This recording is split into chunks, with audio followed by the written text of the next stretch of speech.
Hello guys, this is your friend and we are back with a new fanfic. Which is what if Naruto became young king of Uzushiogakure with Hinata after Konoha's betrayal? Part 1. And if you enjoy this fanfic then please press the like button and subscribe to my channel for more fanfic like this and comment for next part. And now let's start the fanfic. Danzo slowly made his way down the crowded Konoha road, pointedly ignoring the suspicious glances and hushed whispers that were pointed in his direction. The old veteran cared little for the opinions and gossip of the people he protected. He took on their hate willingly and was well aware of what they called him, the darkness of shinobi, the bloodthirsty war hawk, a monster.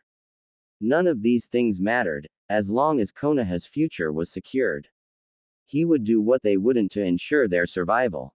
The old shinobi's lips curled into a slight smile at the thought of the villagers calling him a monster. They had no way of knowing that their senseless name-calling was physically far closer to the truth than any of them would ever realize.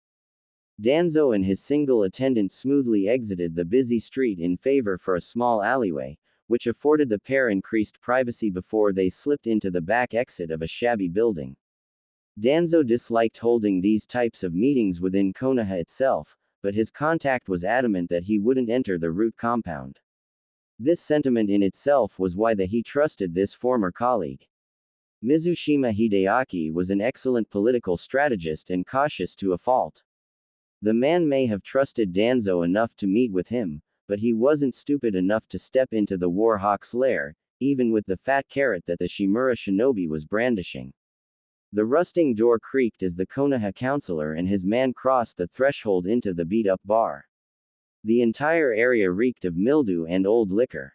Danzo sighed. The smell was one of many reasons for him to get his meeting over with quickly. The old shinobi limped towards the end of the room. A table near the back was set up with a few closed files on it, and seated at the table was a balding man of medium build who was at least Danzo's age. His thinning red hair tried in vain to cover the man's weathered face. Hideaki looked aged, even from the last time that Danzo had seen him, but his ramrod straight posture still hinted at his strength as a veteran ninja.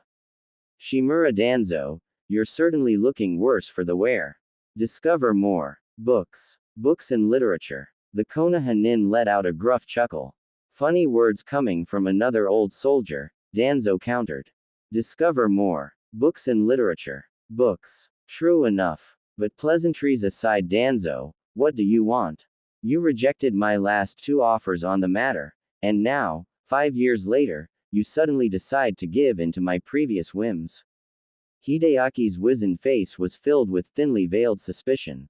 His own bandaged face working into a slight frown, Danzo answered the man, choosing his words very carefully. The political climate in Konoha is changing, Hideaki. I'll be frank with you, the first time you asked for the boy, he was too valuable a shogi piece for me to give up. The boy is the previous Hokage's secret son and the current Jinchuriki of the Nine Tails. He was perfect as a potential weapon of Konoha. The third, however, saw fit to treat him more as a son, and now the brat is already starting to cause me trouble. The former ninja of Uzushiogakure maintained his suspicious looks. What kind of trouble? Danzo peered intently at the man with his good eye, and seemed to read the man's thoughts. It isn't a matter of the boy's power. In fact, in the last few months he has proved himself as a somewhat capable ninja. I have no doubts that the boy may eventually be physically quite powerful. However, he has voiced his intent since he was young to be the next Hokage. Until recently, the boy's status as a pariah allowed me to gloss over this fact. I even took liberties to ensure this treatment of him continued. He took a sip of watered-down tea and frowned before continuing.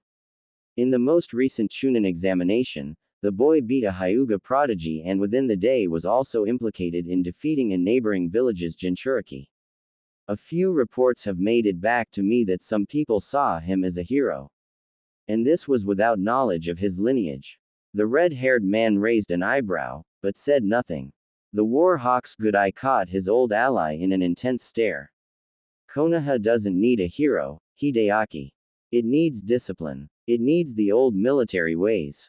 It needs to move away from this wishy-washy view of what shinobi ought to be like. It needs men like you and me.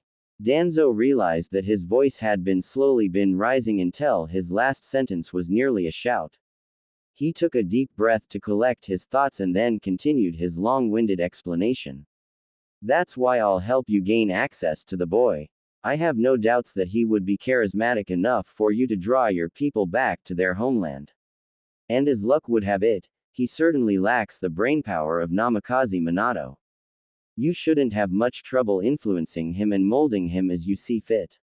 For a few minutes, the Uzu ninja continued to be silent, but Danzo could see the calculations going on behind the man's sharp eyes. Finally, the red-haired shinobi spoke.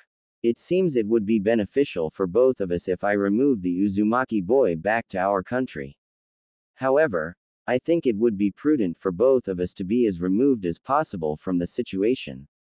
It will take a few more weeks for the extra precaution, but I have the perfect candidate in mind to persuade the boy to leave Konoha.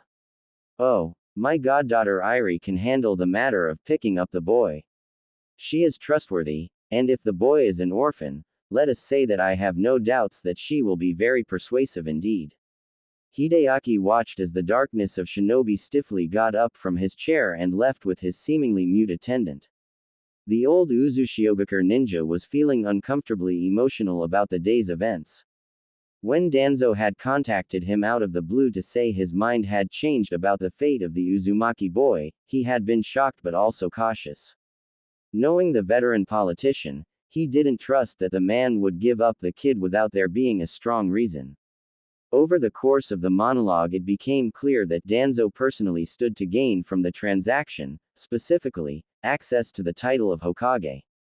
That in itself was enough to persuade Hideaki. But hearing about the kid's recent accomplishments made Hideaki alive with excitement. He was a face that could lead the land of Uzu back to freedom, and with a Jinchuriki on their side, who could stop them? Discover more. Books and literature. Books. The last thought did put a damper on the old ninja's grand mood. An uncontrolled tailed beast was the last thing that his war-torn people needed. The man wanted nothing to do with the boy if he had too many issues controlling his inner demon. The land of Uzu needed to be rebuilt, not further destroyed. Still, the meeting had ended hopefully for him. It was several years ago that the Whirlpool Independence Foundation had tracked Uzumaki Naruto down for being one of the last living descendants of the original line of Uzu daimyo. Finding out that he had been orphaned, well, that was like striking gold twice. The shinobi sighed, and then called for his attendant to bring him a blank scroll and ink. He needed to write to Irie and the other members of their organization. Thanks to the meddling from Danzo, the boy was now 13, and it was going to be far more complex to try and get him to leave his home village. Hideaki decided on a more positive outlook as he began to write. The Uzumaki child was but a boy of 13. How hard could it be to ask him to be royalty? In a quiet corner of the Konoha hospital, Naruto lay in bed, still covered head to toe in fresh bandages. A frown was uncharacteristically etched on his face as he dwelt on his most recent failure, retrieving Sasuke. The most important mission of his life and his lifetime promise to Sakura were both dashed to pieces, and try as he might, he couldn't stop thinking about it and get some damn rest. Groaning in frustration tinted with pain, the blonde teenager gingerly turned over to face the window. The blackness outside his window told him that it was already very late into the night. Sadness permeated the young shinobi. Team 7 had been his family. Beyond Iruka and pervy Sage, who did he really have left? Sasuke was gone. Old Man Third was dead, killed by the man Sasuke was seeking, and Sakura was hurting so bad, she couldn't even speak properly on the subject to him. Grinding the heels of his hands into his face, Naruto tried to physically dispel the negative thoughts. For some reason, the words that strange Hyuga girl had said to him before his match in the Chunin finals popped into his head. What had she called him? Right, she had said he was a proud failure. Sighing, he mulled over the words. He didn't feel very proud at the moment. But then again, he never did right after something went wrong. She was right, of course. He always did manage to scrape himself up off the ground again and keep going forward. Her words replayed a few times in his head as he felt his eyes begin to get heavy. Starting tomorrow, he decided, as sleep finally claimed him, he'd quit sulking and continue to be a proud failure. Single quote. Hiyashi's face was rarely described as anything other than the textbook description of stern, and today was certainly no exception. The anger and stress he was feeling caused him to periodically clench his teeth, a practice that his late wife had vowed, and failed, to stop. The leader of the Hyuga clan was headed to a serious meeting with the clan's council of elders, and he was not looking forward to the object of the discussion, his daughters. Hiyashi harbored serious doubts about Hinata's ability to lead their clan. He had already made this clear in an effort to spurn her into further training, but things had mostly backfired. That is, until fairly recently. Hinata had started to show a great deal more potential, starting with the outcome of the Chunin exams. Despite this, it was not enough for him to plan to give the reins of the Hyuga over to her. Therein lay the problem. If Hiyashi officially declared Hanabi as his heiress, the usual action would be for Hinata to be sent to the branch house and sealed like her uncle and cousin before her. The same would go for Hanabi should the tables be turned. In either instance, he would have to give up one of his girls to servitude, and this wasn't something he would tolerate as the clan leader, especially not after seeing firsthand the damage that this practice had already caused his family. No, he would not rest until he was certain that neither of his girls received the caged bird seal. There was one other course of action that Hiyashi was clinging to. If whichever girl who wasn't named the successor of the clan was married into a different clan, they would escape that fate entirely. 2 years ago, this idea was brought forth to the elders, and he had convinced them that Hinata, while maybe not a good shinobi, would make an outstanding noble's wife. They bought into the idea, and Hiyashi was worry-free for a few years. He never thought that the elders would try to marry Hinata off when she was this young. She was barely 13. It was preposterous. So once again, the fate of his daughters rested in a balancing act. The Hyuga monarch thanked his lucky stars that Hinata was once again showing improvement, because it was the only ammunition he had against the council. Caught up in his own mind, Hiyashi didn't notice that his trip to the customary meeting room was already over. Positioned outside the door, he took some calming breaths. When he was sure of his composure, he entered the room with his trademark authority intact. After seating himself on the aging traditional mats, he opened the formal meeting by speaking. "Elder Yuta," he called, "you called for a meeting of the clan elders, so you may open the floor with your concerns." The shriveled old man shuffled forward a few steps and began speaking with animation. "Elders, Lord Hyuga, I called you here today because I wish to discuss our previous arrangement about the clan's heiresses." Hiyashi's eyes narrowed. He didn't like the man's emphasis on the plural of heiress. Lord Hyuga assured us that sealing heiress Hinata wouldn't be necessary and that she could instead be married off for the good of the clan. "I am happy to announce that I have found the perfect match for her." Outrage flared in Hiyashi's heart, but before he could say anything, a second council member piped up. "Let me guess, Elder Yuta, it's your wife's nephew, isn't it? As if we of the council would allow one of our own to gain such an unfair advantage over the rest." Soon, several more councilors spoke out, both in favor of the match and against it.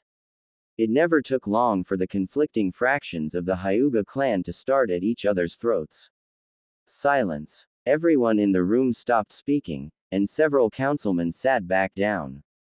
"Elder Yuta, how old was your daughter when she married?" The elder looked decidedly uncomfortable. "She was 18, my lord."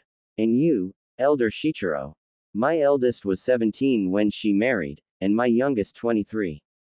"So why," Hiyashi started, with venom seeping into his voice, "would you presume that I would allow my daughter to be betrothed at such a young age?" Exclamation mark. "Neither of my daughters will be married before their 17th year. Do I make my stance perfectly clear?" The sound of Hiyashi's raised voice echoed off the walls of the now quiet chamber. "Besides that, there is another issue at hand. Hinata has shown incredible growth over the course of the last few months. I must allow her to return to the competition with her sister for the title of Hyuga heiress, as is her birthright.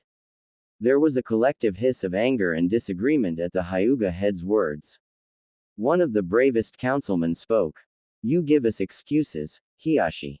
You always have a reason why one of your daughters will not go into the service of the clan, whether that would be through the branch house or honorable marriage.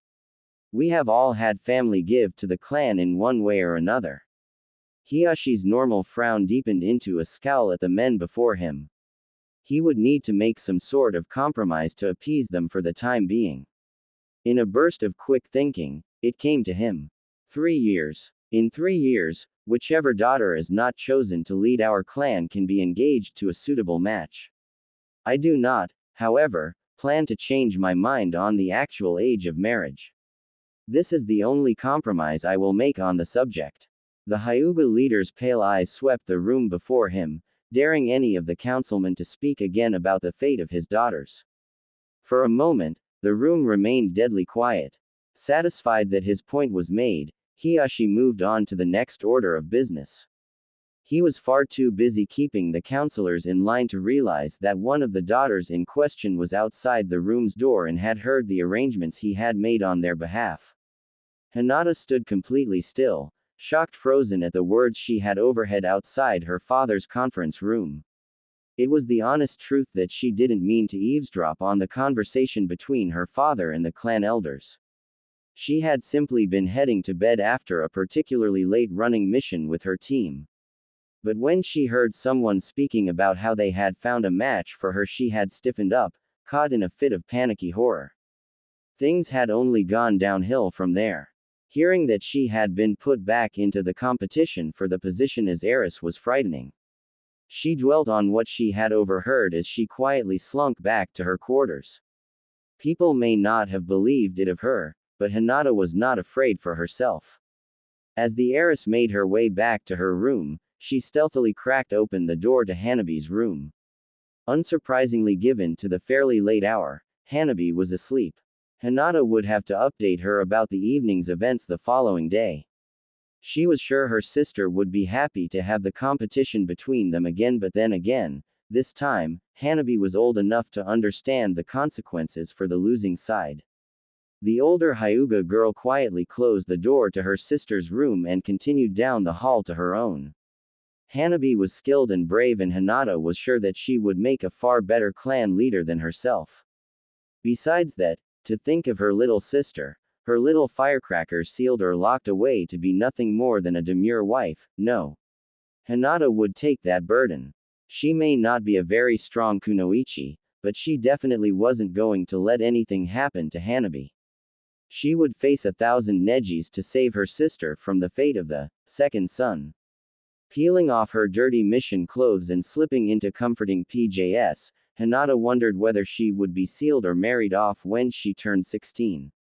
Either option was horrible, of course, but the very idea of marrying someone other than Naruto pained her. Lying on her bed, the raven-haired girl pulled a notebook from behind her pillow and flipped to the back page, where in the bottom corner she had scribbled 2 words, Uzumaki Hinata. Looking at the silly, girlish gesture made her blush furiously, so she quickly began stuffing the offending notebook back under her pillow. When she was sure her notebook was concealed, she flopped back down onto her blankets. She didn't want to admit the truth to herself, but deep down she knew she couldn't ignore it any longer. To save her beloved younger sister, she may have to give up on ever being able to write those 2 precious words. State your business in Konoha, please.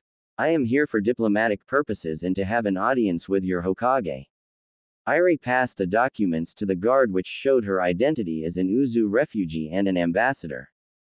The guard's eyes looked deadly serious and he leafed through the papers, but his demeanor was bored. He didn't truly consider her a threat, which was a definite plus.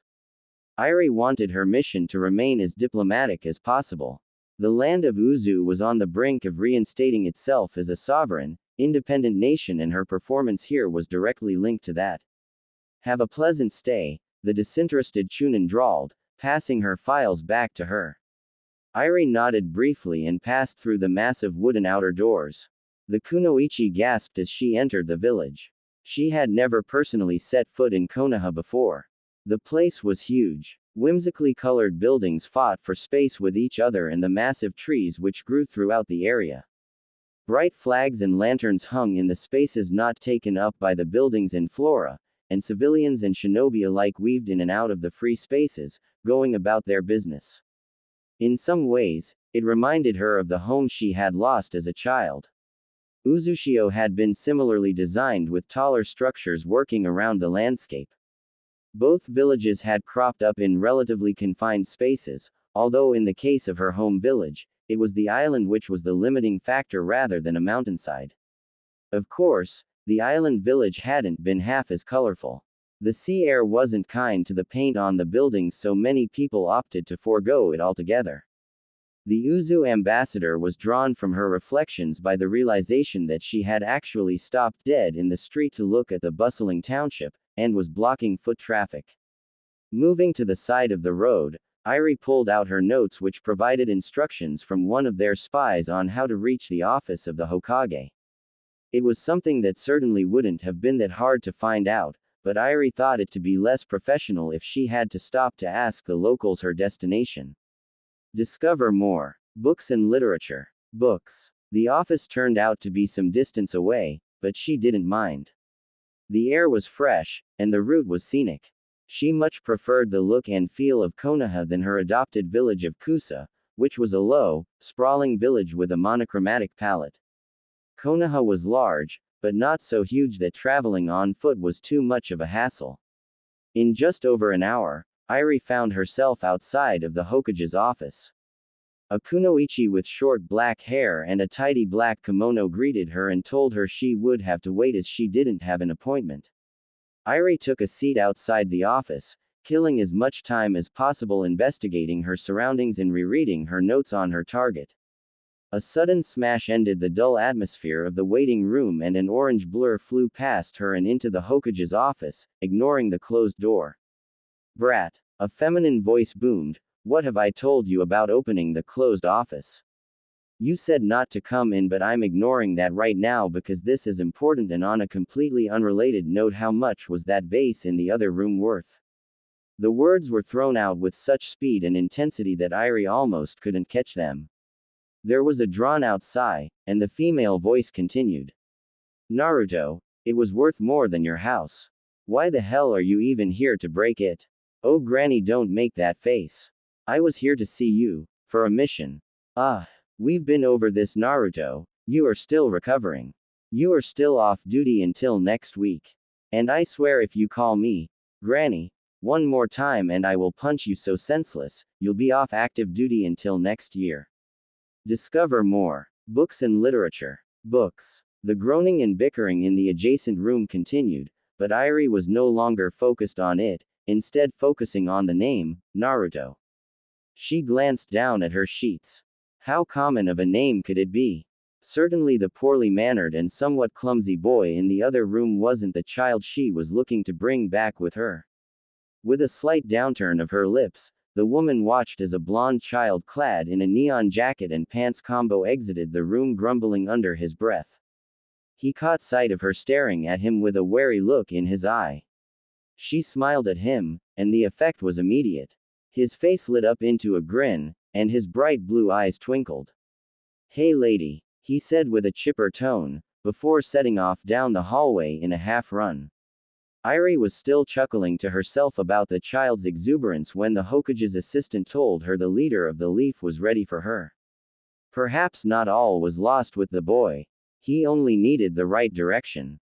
The fifth Hokage still had Naruto's antics on her mind when she called out to Shizune to let the next appointment in. She had already told the genin no more than 6 times in the past few days that he was off duty until next week. She expected him to be antsy, but she didn't think he'd be antsy enough to break the Hokage's artifacts. Truthfully, the boy had been physically healed long ago, but she wanted to allow time for him to come to terms with things. The past month hadn't been easy on any of them. With a heavy sigh, she looked up from her desk just in time to see the foreign nin enter the office. The ambassador was a short woman who carried herself like a kunoichi. Her auburn hair was cut into a short, no-nonsense style that bobbed as the woman bowed. Lady Hokage, she started as she was bowing, I am Yato Iri, a shinobi of Kusagakure, representing the interests of Uzushiogakure. I come before your ladyship with a unorthodox request for aid. Interest piqued, Tsunade gestured for the woman to continue. What kind of aid could Uzushio require? The island itself had been ravaged by the Third Shinobi World War and its hidden village razed to the ground. It pained her to think about. She had relatives that had been lost in the slaughter. But this had happened decades ago. What could be done now for the land of Uzu? I come to you representing the Whirlpool Independence Foundation. For the last several years we have been working to re-establish Uzushiogakure and give the Uzu refugees a chance to come back home if they so choose. It has been rather difficult. As you likely know, most of the people in positions of leadership were lost, many along with their entire families. We have been struggling to find any living descendant of the last legitimate successor to the Uzu daimyo. Tsunade's mind leapt ahead of the woman's words, trying to figure out her true intentions. I assume you found the person you are looking for. Who is this mysterious remote successor? Please see for yourself, Lady Hokage. The woman bowed again, and passed her a sizable folded document. Opening it up, Tsunade found it was a very detailed lineage. Tracing through the ancestral tree, she found the last daimyo. Her eyes followed her finger down the page to the circled entry near the bottom of the sheet where in neat letters was the name, Uzumaki Naruto. Tsunade immediately felt the tension rise to her face, and fought the urge to tell the woman off outright. Are you absolutely certain that this information is accurate? She asked the kunoichi, her voice low and tense. It's been triple-checked, my lady. We wouldn't have come to you unless we were sure. Furthermore, Uzushiogakure couldn't be stable unless it was a well-established connection to an existing dynasty. The new Hokage frowned and brought her hands up to her temples. Gods, she needed some sake. She didn't want to force Naruto out of his home, but at the same time, the re-establishment of a sister city, a cousin clan, there was a lot at stake besides one boy's future. And all of that was without even considering that the boy contained a tailed beast. There was a pregnant pause before she spoke. This isn't something that we can take lightly. I'm afraid I will have to schedule a meeting with the council before any decision is made on the matter. In the meantime, you are welcome to the hospitality the village has to offer. Discover more. Books and literature. I shall leave the documents with you to show your council. I have other copies of the information. Thank you for your time, my lady. I am thankful for the hospitality of your great village. Discover more. Books and literature. With that, the foreign ninja left, leaving Tsunade to hold her head in her hands and think. She needed to talk to council for some advice, but worse of all, what was she going to tell the brat? Hinata dropped into her gentle fist stance, unconsciously correcting the angle of her elbow like Neji had been telling her for most of the previous week. Starting training sessions with her cousin had been very nerve-wracking given the history between the two, but Hinata was feeling more comfortable around the older boy every day. The Hyuga heiress glanced upwards at her father's face and then instantly wished she hadn't. His cool demeanor always made her more nervous, and her nerves were consistently her downfall while sparring. She swallowed thickly and glanced to her opponent, Hanabi, who gave her a small but encouraging smile. Both girls activated their bloodlines, and awaited the starting command. Begin. Hanabi rushed at her, and like always she was quicker than Hinata expected. Hanabi's palm was headed in a smooth arc towards her chest, but the older Hyuga blocked it, and then the next one after it. The snapping noise of the two girls blocking each other's incoming attacks created a sort of rhythm to the room which started to pick up in tempo as the sisters became engrossed in the fight. As was the norm, Hanabi had the upper hand. Her strikes were always more fierce and more precise than Hinata's, and as the fight went on, this began to show. Still, it was the longest Hinata had lasted against her sister in a fight for a very long time. Inwardly, Hinata was proud but worried. She was torn between wanting to gain her father's approval, and ensuring that Hanabi was chosen as the next clan head. Suddenly, the raven-haired girl was concerned that perhaps she had shown too much skill. Slipping her weight-bearing foot out to the side slightly, Hinata blocked Hanabi's next strike while leaning slightly backwards. The older girl's weight shifted with the strike and she was knocked backwards onto her rear end. She let out a startled squeak as her sister's hand stopped just short of her face. Matched to Hanabi. Hinata. Why yes father. Correct your footwork. With that, their father left and Hinata was left on the floor, holding back tears at the blunt reprimand, despite the fact that her loss had been planned. Her younger sister, however, was on her the moment their father left the sparring area. Hinata. What was that? You were totally doing fine and then you purposely fell over. Don't lie to me either. I saw it happen with my own eyes. The older girl opened her mouth to say something, but closed it again. Lying to Hanabi was pointless. She could always tell when Hinata wasn't telling the truth. It's not that big of a deal, Hanabi, she said softly. Not a big deal, my ass. These matches are to see who is going to be the clan head. And you are purposely throwing them. It's like you want to get stuck with that seal on your forehead. Her younger sister's tone brought a smile to her face. Hanabi was so unlike Hinata herself, which was why she would be a far stronger leader. Slowly, she picked herself up off the floor and smiled at her sister. Every time you speak you prove my point. Hanabi flipped her long brown locks over her shoulder and raised an eyebrow at her. And what point would that be?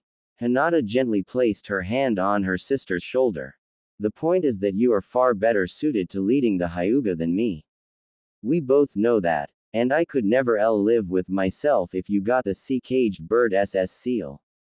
Both Hinata and Hanabi frowned at the small stutter that escaped the elder heiress. I'm sorry. You know, thinking about that seal makes me kind of anxious. Concern filled Hanabi's eyes. I know. But you know, the Hyuga don't necessarily need a powerful leader, Hina.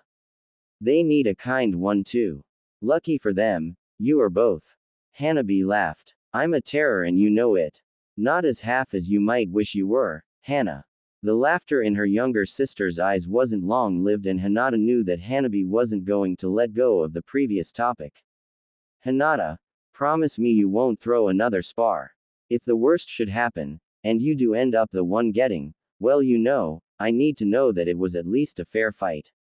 Hinata's jaw shook slightly as she smiled weakly at her sister and nodded. As Hanabi left the room, Hinata decided to stay behind. She needed to work on some kata, and figure out a way to tinker with a form so that the next time she lost a match to Hanabi, her sister wouldn't be able to see the reason why.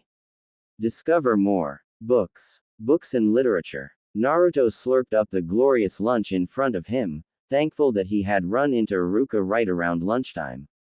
How is it, Naruto? Ishgird. He managed to answer his former teacher, mouth still full of noodles. Iruka smiled warmly and continued. I heard what happened at the Hokage's office this morning. You shouldn't harass the new Hokage, you know. She has a lot of work to do without you pestering her for missions. The blonde genin shrugged and swallowed his mouthful of ramen.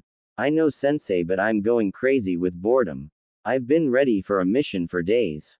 No, weeks. Naruto's declaration didn't have the intended effect. The joyful teacher chuckled. You know, if you really need something to do, you could always come back to the academy with me and help me grade some papers. The reckless young shinobi almost choked on his noodles. That sounded worse than not having anything to do. Do I have to? He asked, suspicious. Hey wait. That isn't why you bought me Ichiraku's, is it? Grinning at his former student, Iruka just laughed. No, Naruto, I was joking. Well, partly. I do have to get back to the school to grade some papers.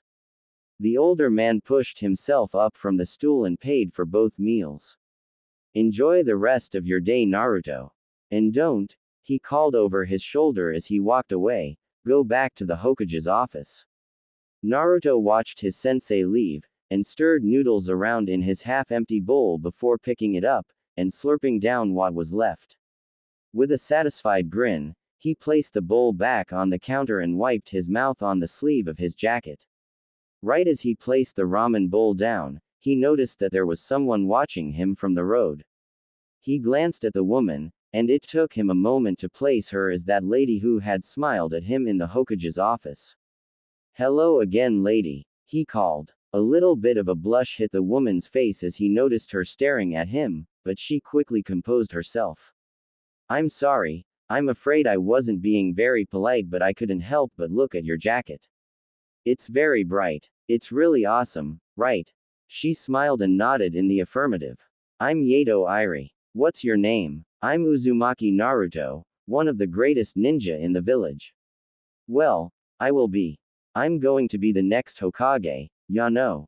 Amusement crossed the woman's face, but she didn't say anything. "Hey, you look like a kunoichi. I've never seen you before though, are you new around here?" "I'm from Kusa. I'm only here for a few days on business." Naruto noticed that the woman had a couple pieces of paper in her hands, the largest of which was a hand-drawn map. He was curious about the woman. She had a very warm demeanor, and had kind eyes. "Do you need someone to show you around? I know Konoha like the back of hand, so I'm a really good guide." "I think I'd like that very much." The woman had warm brown eyes and a kind face. Naruto decided that he liked her, and that he'd help her out as much as possible. "Where do you need to go?" "Well, actually, I was hoping to walk through Little Uzu district this afternoon." "I totally know where that is. I've been there." He trailed off, realizing that if he was in Little Uzu, it was usually because he was hiding post-prank. "I've been there a lot. Let's go, it's this way." Grabbing the woman's hand, he began speedily walking north, pulling the lady behind him. After a few minutes their pace slowed and Naruto found himself amicably walking beside Iri. "Why does a Kusa nin want to visit Little Uzu?" he asked, suddenly struck by the oddness of it. "Well, I lived in Uzushiogakure when I was a child. I only moved the hidden grass after the village was destroyed in the war." "Oh." Naruto frowned, never one to hide the emotion he was feeling. The two walked on in silence for a moment or two until Naruto's rambunctious nature took over. He led the conversation until they reached the outer gates of the district. The pair entered the crowded area and Naruto found himself looking around with wonder. He hadn't really been inside Little Uzu since he had graduated from the academy and his pranking days slowed to a halt. It was strange to observe this area of Konoha with fresh eyes. When he was younger, he always ran in and out quickly, using it as a hiding place and rarely paying attention to the area itself. The first thing that struck him is that it was a lot more crowded than the rest of the village. Every part of every building seemed to be used for housing and storefronts. Things also appeared slightly rougher here than outside. Still, the people seemed pleasant. A few people tending market stalls gave him wide, genuine smiles as he made his way past. Aha! Curious, Naruto watched as his new friend hurried over to a market stall with a faraway look in her eyes and a huge grin. She returned moments later with two giant swirls on sticks that looked a lot like the symbol Konoha wore on all its flak jackets. "Whoa, it looks just like this." He pulled on his sleeve to show her the resemblance, and accepted the treat from her. Iri paused for a moment, looking mildly confused. Konoha has long used the symbol of Uzumaki to symbolize the friendship between the two cities. Konohagakure and Uzushiogakure were the strongest of allies. That is why the symbol still remains on the jackets, and there are so many former Uzu refugees living here. "But, Naruto, didn't you learn about this when you were younger?" "I'm sure it would be something that was taught in the academy here." "Ah, who knows? Maybe I was sick that day," he said, perhaps a little too quickly. Naruto didn't really want to admit to the woman that he had probably been asleep or skipping school to pull pranks. He took a bite of the sugary treat, and was delighted to find that it tasted as good as it looked. "This is great. Thanks, Iri. You're very welcome, Naruto. Consider it payment for helping me get here so quickly." Naruto noticed that they were stopped right outside a tea shop, and Irie looked poised to enter it. As much as Naruto liked helping people out, he drew the line at boring ceremonies and gross leaf juice. Well, I'll see ya around, Irie. Let me know if you need any more help finding places. The older ninja gave her thanks and waved to him as he sped off in the direction they had just. Blonde left the cramped Uzu district and relaxed on a tree branch while finishing his snack. He sighed. He was already bored again after his little adventure across town. And with that boredom came thoughts of his last mission. Thankfully a distraction came in the form of Konohamaru and gang, and he spent the rest of the afternoon playing ninja with them and helping them put some finishing touches on their own versions of Why no Jutsu. Naruto headed home after his long afternoon, deciding in his head which type of instant ramen he was going to have for his dinner. He had made it all the way to the hallway in which the door to his room was situated, but before he could unlock it, an Anbu with a rabbit mask dropped down in front of him.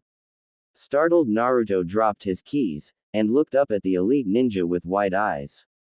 Uzumaki, your presence is requested by the Hokage and council. You are to report to the Hokage's tower immediately. Quote. There was a pause, and the silence only was broken by a prominent grumble from Naruto's stomach. So, do I have time to have some raw? No, the Anbu said, before disappearing in a puff of white smoke. The young Uzumaki frowned but retrieved his keys and turned on his heel and headed back up to the center of the village. What could the Hokage and council possibly need at this odd hour? He gulped. Surely that vase he broke wasn't that important, was it? Naruto stood outside the door to the official conference room, where the Hokage and the council met to discuss important matters pertaining to the smooth running of the village. His heart was hammering in his throat. He could hardly remember a time where he felt this nervous, outside of battles with other shinobi. Had he been summoned because of the broken vase? Thinking more on the subject, he discarded the idea. Tsunade wouldn't have let him leave the office in the first place if that had been the main issue. So why had been summoned? It was truly a mystery to him, and he didn't like the feeling of being left in the dark. Lucky for him, his wait outside the door wasn't a long one. Shizune was the one who came out to collect him, and something about her expression made him anxious. It was a strange mix of excitement and sadness, and it struck him as very odd. Naruto entered the room, blinking a few times to adjust to the dimmer light. He felt a knot in his throat as his eyesight adjusted. He found several pairs of eyes on him, eyes that primarily belonged to the village elders and clan heads and Irie. His facial expression betrayed him when he caught sight of her, and she gave him a momentary smile of encouragement. He didn't have time to respond to the gesture, as the fifth began speaking.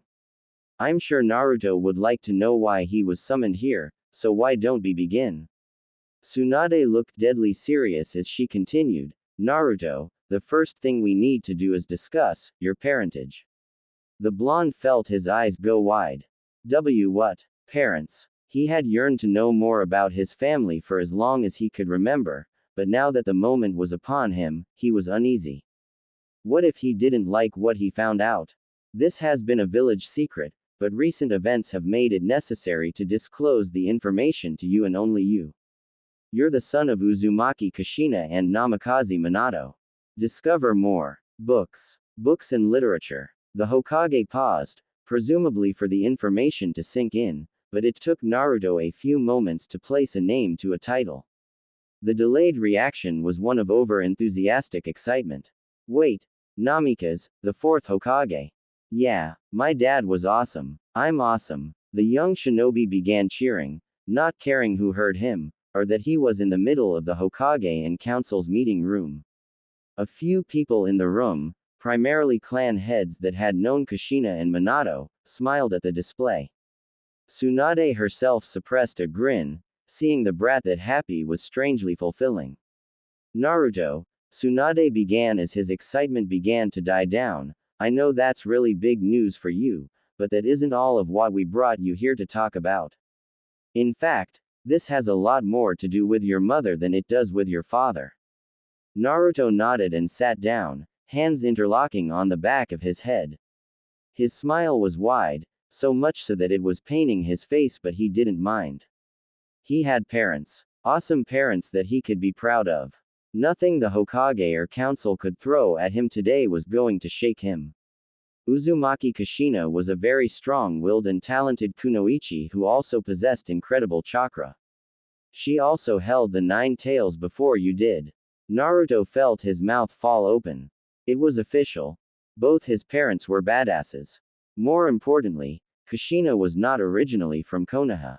She was born and raised in Uzushiogakure until she was 9. She came from a very prestigious clan from her home village as well. She was very lucky to have moved when she did, in fact, because it wasn't long after that when sadness tainted Naruto's cerulean eyes as he cut the Hokage off. I know, because it was destroyed. Discover more. Books. Books and literature. Tsunade raised her eyebrows, surprised that the boy had gleaned that fact from his previous education, but continued. Yes. With that, I think I should turn the speaking over to our Uzushiogakure ambassador. Discover more. Books and literature. Books. Irie stood up at her place at the table and began in a serious tone reminiscent of the Hokages.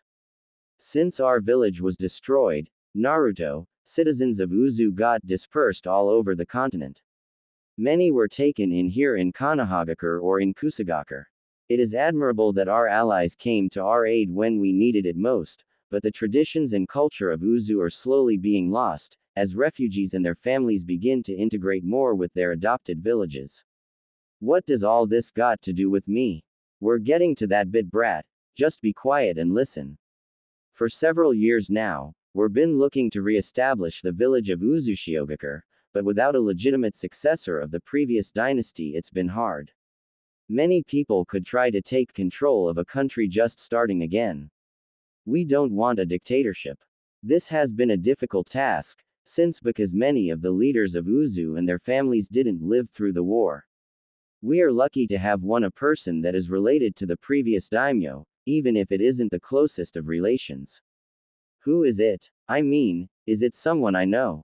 Why did you call me in here to? Oh. The hyperactive ninja's mouth fell open, and for once in his 12 years, he was stunned speechless.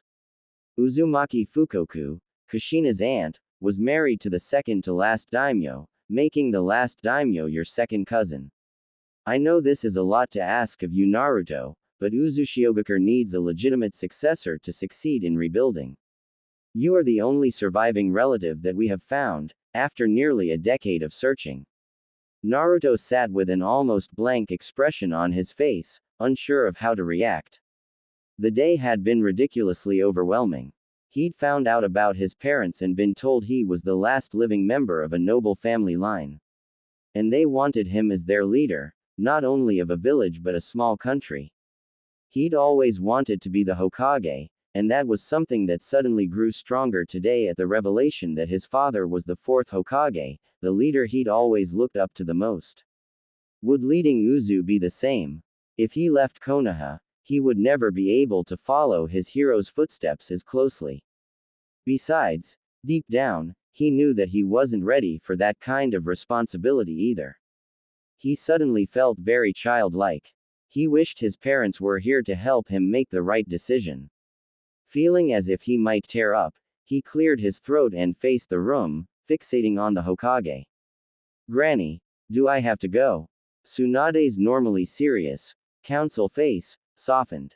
Of course you don't. After much deliberation with the clan heads and the council, were collectively decided that you may make your own decision on the matter. Naruto noticed that several people in the room seemed to be unhappy with this plan, particularly a man with half his face bandaged up. He wondered briefly if those people had wanted him to stay or to go. A heavy sigh escaped his lips. Can I have some time to think about this? I mean, it's a lot to take in, ya know. She nodded. Without waiting for her consent, Naruto hopped up and ran out of the room, ignoring the shocked gasps and noises from the advisory panel. He didn't care. He needed to escape to somewhere quiet where he could think things over because right now he felt like his brain was going to explode. Naruto ran without much thought as to where he was going. The act of running in itself was therapeutic, and jumping over obstacles throughout Konoha was distracting him from the huge conflict of emotion tearing through him. Before he knew it, the hyperactive blonde was standing at the Hokage monuments, overlooking the dark night sky and the lights of Konoha. Gravitating to the area above the carving the fourth Hokage, Naruto sat down. "Hey Dad," he whispered. A few of the tears that hadn't fell in the council room slid down his cheeks as he contemplated the day's events and the revelation of who his parents were. "I wish you guys were still here. I really need help with this decision. I've always wanted to follow in your footsteps and become Hokage, even when you weren't my dad. Well, I guess you were always my dad, but you know what I mean. If I leave Konoha, I'll never be the Hokage. I'd be the..." Naruto's dialogue paused as he contemplated that I didn't know what his title would even be. Discover more. Books and literature. Books. I'd be something different. And I'd still be helping a lot of people. But I'm afraid to leave this village too. Gah, I just don't know. I don't even know why I'm talking out loud like you're still here. A few more tears of frustration and confusion leaked from his eyes. At that moment, a gust of wind came by and ruffled his hair. Naruto flopped down onto the grass and moss and buried his face in his hands. The contemplation and overwhelming feelings made him feel very drowsy. His eyes became heavy, and soon he had lost track of the time completely. In fact, Naruto almost drifted to sleep outside. It was then that he heard a startled "eep." Looking up, Naruto saw that he was no longer alone above the monument. Hinata was there too, and she was clearly very shocked to see him so abruptly. I'm sorry Naruto, I didn't know you up here. I can go. Naruto noticed that Hinata had very red eyes tonight. He wondered if she had been crying too. Perhaps she came up here for alone time as well. It's okay Hinata, you can stay. He wiped his eyes and nose on his sleeve to clear the dried tears and sat up straighter. They both stayed quiet for a moment, until Naruto broke the ice. Do you come up here a lot? The young heiress shook her head, not looking up from the ground. And no, I just needed somewhere private and quiet to go. This surprised Naruto. He had always pictured the Hyuga compound as a very noiseless, peaceful place. That said, he had never really been near it himself. The overly protective clan didn't allow just anyone to loiter near the premises. The pair sat in the near silence, with only the sounds of the night and the occasional loud noise from the village core. Sharing the silence with someone seemed to make it more special, and Naruto didn't regret the fact that his favorite thinking spot had been discovered by someone else. He was pulled from his contemplations as he heard an almost imperceptible sniffle. Glancing to the right, he saw that his new companion was still crying, albeit quite slowly and controlled. Hey, what's wrong? I mean, can I help or anything? Hinata felt her face heat up at the question and was thankful that the darkness hid her brightening complexion. There was no way that she could tell her crush that she had just found out that he might be leaving the village forever. Her father wasn't supposed to let anyone without the proper clearance know what went on at the Hokage's council meetings, but sometimes when he was unhappy with the council's decisions, he spoke in a tone louder than necessary. She didn't know why or how and she didn't care. The idea itself hurt, so she slipped out to somewhere where she could cry in peace. Or so she thought. She realized that she had let Naruto's question linger, without answering it. Someone I see care about a lot is going to be leaving the village. Naruto frowned, curious which Hyuga members were going on long enough missions that their family would be tearing up. I'm sorry to hear that Hinata. The previous silence overtook the pair again, but this time Hinata was willing herself to speak, and fighting to do so without the stuttering. Why are you up here Naruto? She squeaked. Naruto ignored his friend's oddly pitched tone. I come up here a lot to think when I have bad days and stuff. Today wasn't a bad day, it was great. Well, the happiest and one of the saddest moments, I can't really explain it, I guess. I found out who my parents were today. He wasn't sure why he was telling her all this. They didn't know each other that well, although he did appreciate the advice she had given him before the Chunin exam finals. That must have been difficult. Are why you happy knowing more about them though? Naruto found himself nodding with vigor. It's amazing. It's amazing to figure out that your father is the one Hokage that you looked up to. Ah, crap, he turned to her, his voice lowering. I accidentally just told you a village secret, can you not tell anyone about my old man? Blushing again, Hinata hastily agreed. Naruto continued, his demeanor turning more serious. I was also given a hard choice to make today. I'm not really sure what I should do. I have an opportunity to help a lot of people, a ton of people, but in order to do it, I'd have to give up my dream. Hinata contemplated this for a second, her heart torn. She wasn't sure which option meant him leaving the village. Then again, he had always been vocal about being the Hokage. For a second time in the night, Hinata was glad that it was so dark out. It was impossible for her crush to see the tears that filled her eyes. Promising herself that she would not be selfish, she spoke. Maybe why you just need a new dream, be bigger and better. Oh, why you know your parents will be proud of why you either wa. She silently added that she would be proud of him as well. Feeling her tears become overwhelming, Hinata stood abruptly. Bye Naruto. Thanks, she nearly whispered as she turned and fled, knowing full well that she had just helped him make a decision to leave her, and their home village, maybe forever. He called her name after her, but didn't follow. Naruto sat for a long while, wondering why Hinata had shown up so quickly and left the same way. Her advice, once again, was helpful. She was right. Altering his dream didn't count as giving up on it. He could still be an awesome leader, a strong one that both surpasses the fourth Hokage and makes the fourth proud. It would just be in his mother's home village instead of his father's. Letting out a heavy sigh, Naruto smiled. He felt lighter somehow, like the evening had physically lifted all his fears about the decision off him. Regardless, he decided he would wait until the next day to inform the Hokage of his decision. Right now, all he wanted to do was lay where he was under the night sky. I'm gonna make you guys so proud, ya know. Naruto awoke still on the mountain, freezing cold and damp. He exited his dreams in a panic, because in his previous decision, he had forgotten one crucial thing, Sakura and Sasuke. He had promised Sakura and failed. Would it really be right to bail on her now? Peeling himself off the dewy grass, Naruto stretched out the kinks formed by his awkward sleeping place. A cloud had covered the moon, and now his favorite spot was filled with strange noises and shadows. Leaping from perch to perch, Naruto headed back down into the village, dwelling on his promise to his pink-haired teammate. He decided that first thing in the morning, he was going to go find Sakura. He needed to talk to her before he could tell Tsunade his decision. But how could he explain the situation? Naruto frowned, trying to think about a way around the explanation that didn't involve him giving out village secrets, but his mind was fuzzy with the need for sleep. Discover more. Books. Books and literature. After finally exiting the chilly evening air for the relative comfort of his apartment, Naruto flopped onto his bed.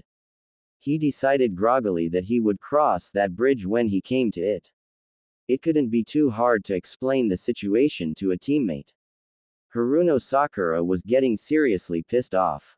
It had been 2 days, and she still hadn't found her friend and teammate. She had spent most of the previous 2 afternoons searching the village for him, but she hadn't had any luck. She needed to talk to him. Part of her frustration was due to her own immense guilt at how she had behaved when he came back from trying to retrieve Sasuke. She had been so caught up in her own turmoil that she hadn't really been there for him when he really did need her to be his friend. She tried to ignore the sadness that flared in her heart. Sadness at Sasuke's defection and sadness for all the people who were nearly killed trying to save him from himself. She spent many nights of the last month crying in self-pity, berating herself for being little more than a hindrance. 3 nights ago had been more of the same. She had been analyzing why she had asked Naruto to promise her to bring back Sasuke. She had tried to stop Sasuke using her affection for the boy as a weapon, which clearly failed. She didn't try to stop him physically because she knew she was no match for him. The words hit her like cold water. No match for him. She wasn't strong enough to save him, and in turn, she wasn't strong enough to be by his side. He had explicitly said so, in fact, denying her when she asked to come with him.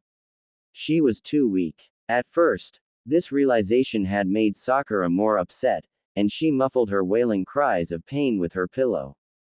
But once the initial shock had worn off, she felt like she had finally made some progress. She had always worried about holding Naruto and Sasuke back, and had always cared more about courting boys than really working towards being a good kunoichi.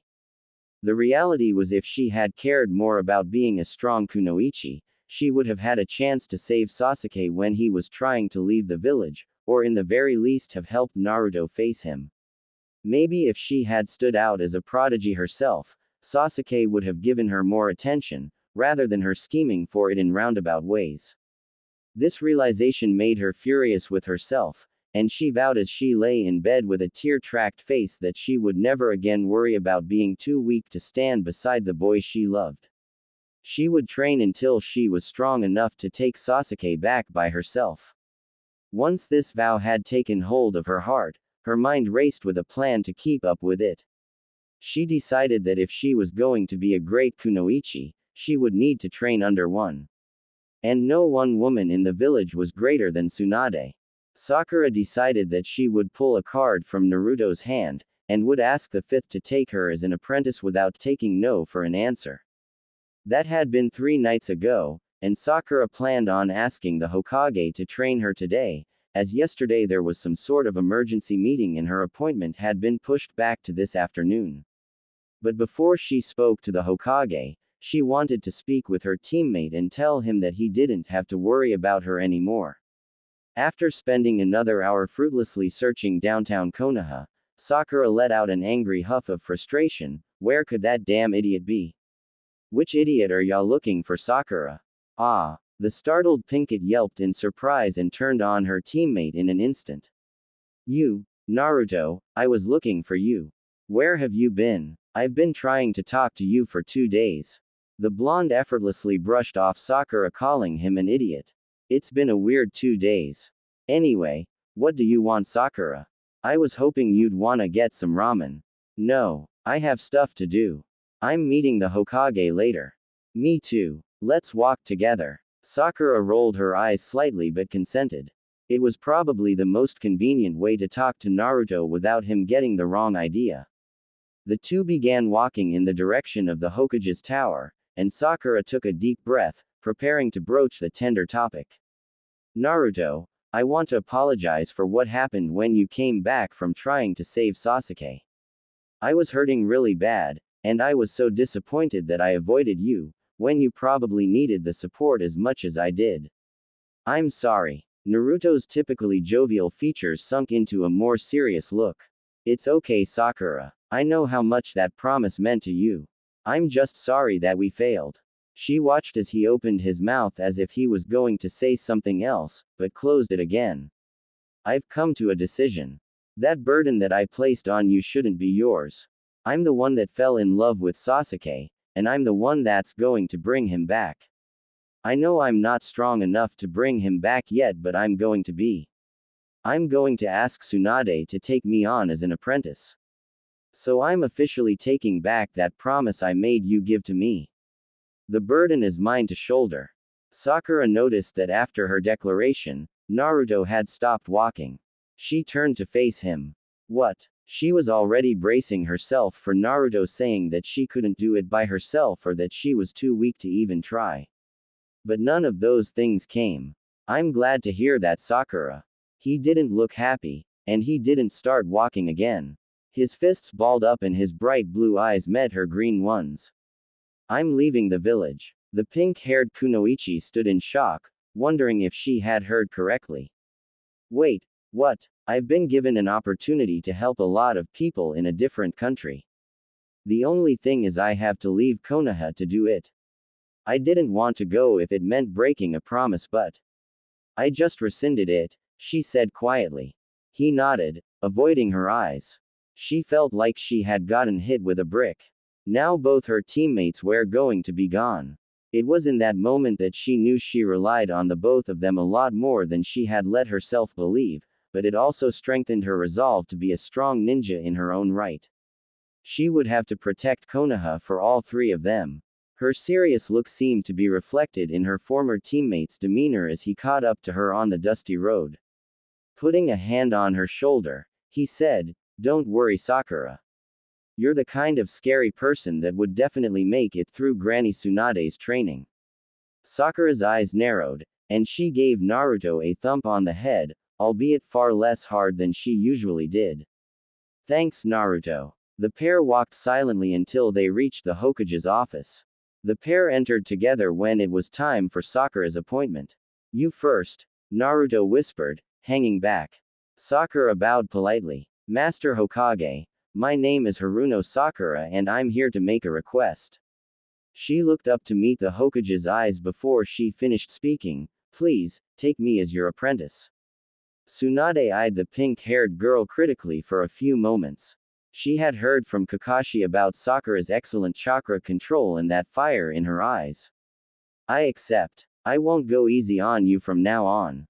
Sakura let a small smile grace her face, while inner Sakura began cheering loudly without reservation. She knew that this training was going to push her to the limits, but it would be worth it. Naruto stepped forward. "Did you make a decision, brat?"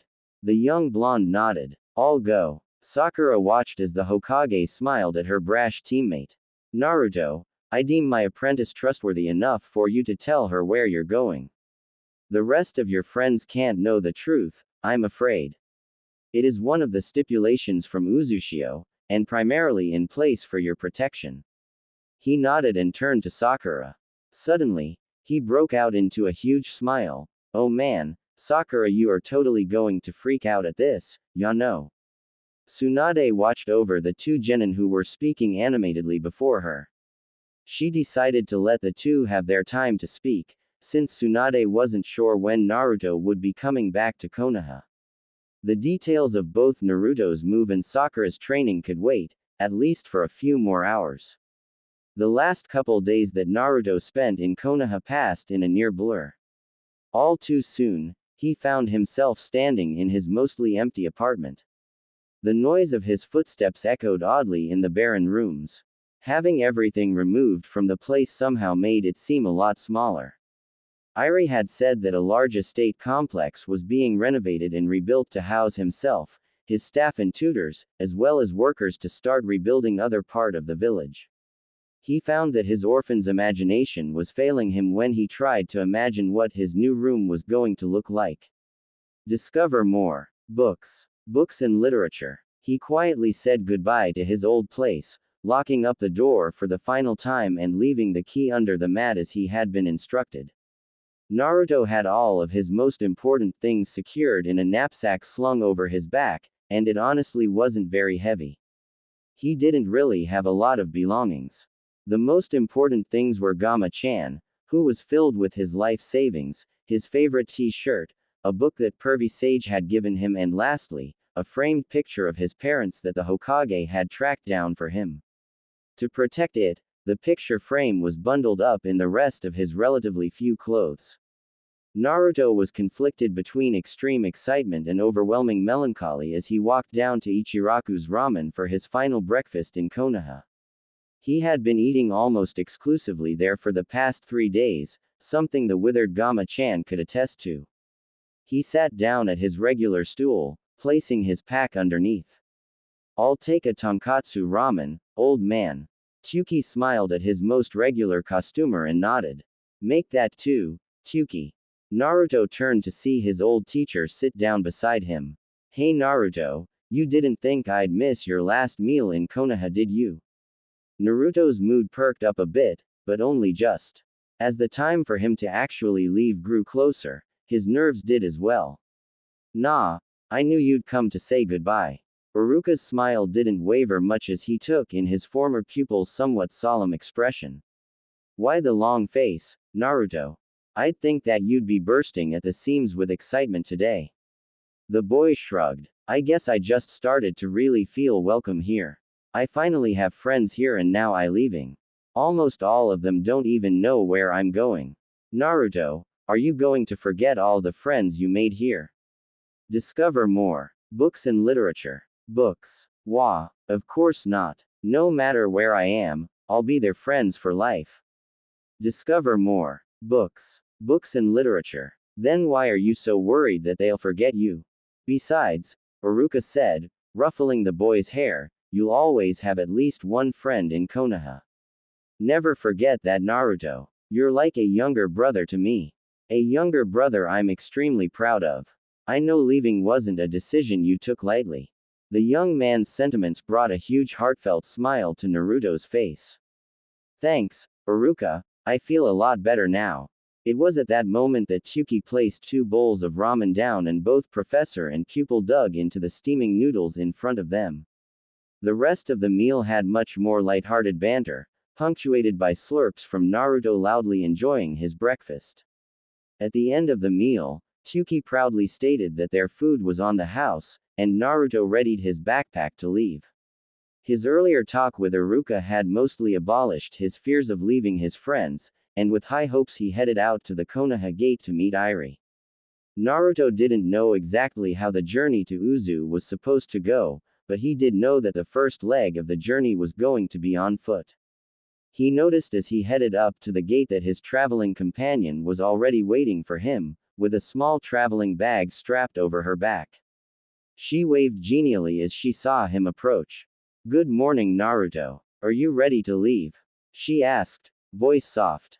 Her eyes betrayed that she was worried about him, although she didn't state it outright.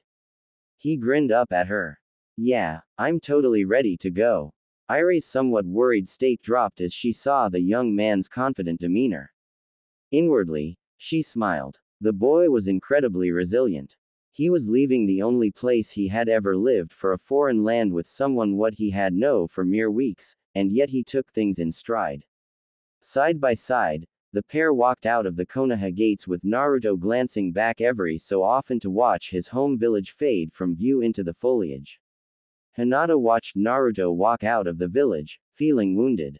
She had meant to actually go out and say goodbye to him, but at the last moment her confidence failed her, despite bringing her sister along for support. She ended up diving for cover in a nearby garden, dragging Hanabi with her. It was Hanabi who held her now, still concealed in the bush where they had been hiding. The younger Hyuga held Hinata's head into her shoulder and stroked her hair. I should have pushed you out and made you speak to him, she muttered to herself, as Hinata continued to cry wordlessly into her shirt. I might and never see him again, Hinata cried, and I don't even know where he's going. She began to sob even harder. Hanabi pulled her sister a little closer. Hanabi herself had never really understood what Hinata saw in the orange-clad shinobi, but Hinata's feelings clearly ran deeper than she had ever thought. She hadn't ever seen her sister in such a state, and watching it tore at her heart. Neither one of the sisters had overheard their father's entire conversation, but Hanabi had a feeling that her father did know where the Uzumaki boy was heading, and why. Surely that had been a topic of the council meeting. Hanabi decided that she was going to find out where Naruto had gone to for her sister. Hinata would never violate their father's privacy enough to get the information herself. She was far too kind and far too afraid of being reprimanded. Hanabi herself had no such qualms. Don't cry, Hinata. It's all going to work out in the end, okay? I know you'll see that Naruto again someday. Once Naruto and Irie had left sight of the village, their pace picked up slightly. Naruto figured that this was because they had a long ways to travel on foot, but soon found out that they were planning on stopping at the next village over and paying for a carriage. It would take us weeks to walk to Uzu and still a couple days if we ran at top speed. Even so, we'd still need to hire a barge to cross over to the Isle, Irie explained. The barges can be unpredictable, but the carriage drivers usually have the times that they leave in advance. Moving at their new, faster pace, the pair reached the next town in good time, and before the markets closed for the day. Irie said that they needed to pick up a few supplies before beginning the second leg of their journey, and soon the two were walking through a bustling marketplace. The market was far larger than the one in Konoha and seemed to be servicing a larger population. Even though it was late in the afternoon, there were crowds of people moving about between the stores and weaving around the market stalls.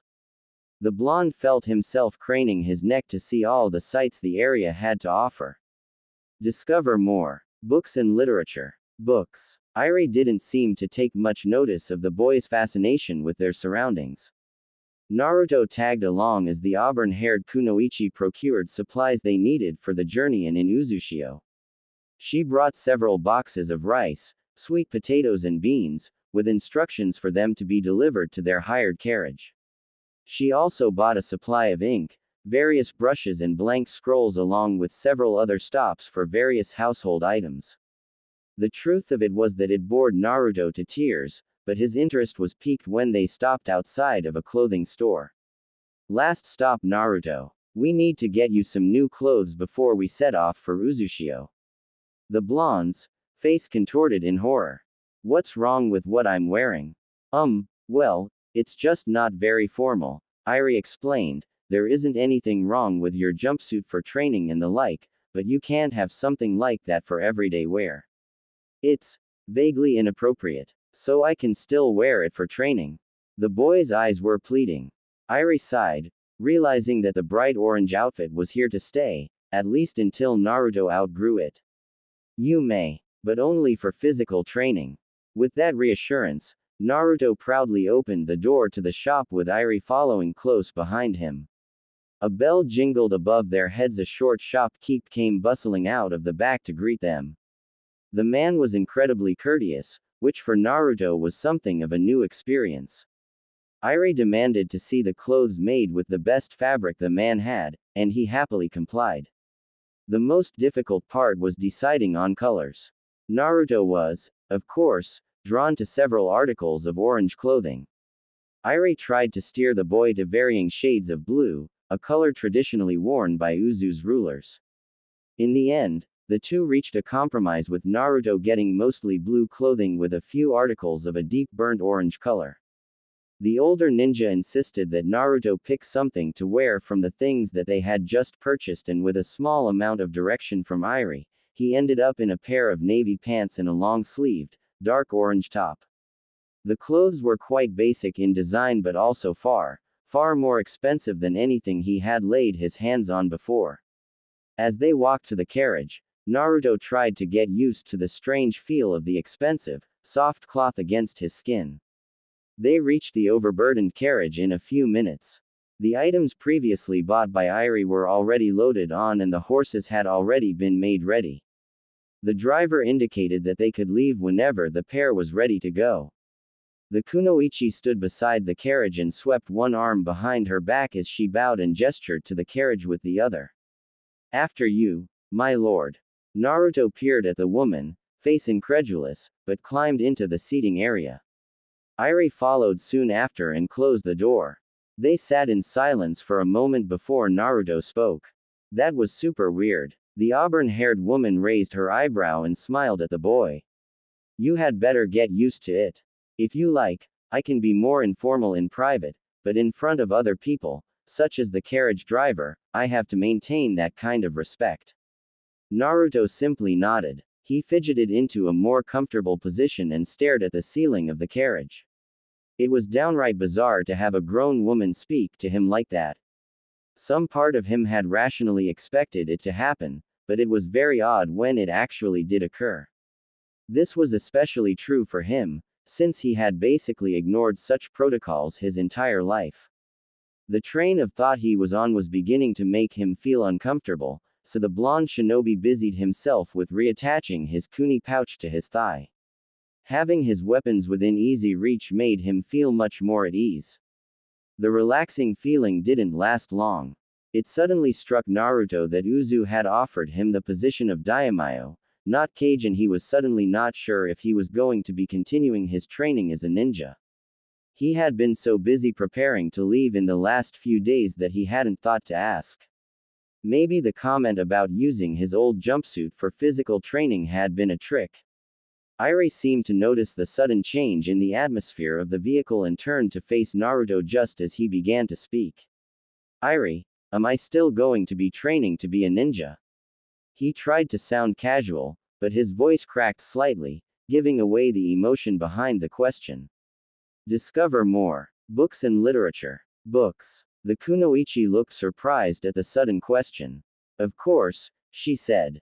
Her tone was very no-nonsense, but almost immediately after she said it, she realized that the boy probably didn't know much about the differences between the land of Uzu and land of fire. The land of Uzu is ruled a lot differently than other, larger countries. Naruto. She reached into her bag and pulled out a map to demonstrate her point. Look how small we are in comparison, she said, pointing back and forth between the land of fire and the land of Uzu.